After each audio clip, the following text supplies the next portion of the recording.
Today we'll learn to use the CGI module in Python to implement the concept of Common Gateway Interface. Let's begin. Import CGI TB for Elaborate Traceback and enable Elaborate Traceback. Now this is a file cgi_demo.py. Here we import CGI. We have the header that declares its HTML, then opens the HTML and the body. Form is an instance of field storage. We get the value of name.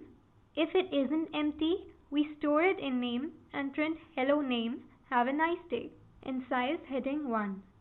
If the user likes pancakes, it prints I see you like pancakes, and similarly for meatloaf.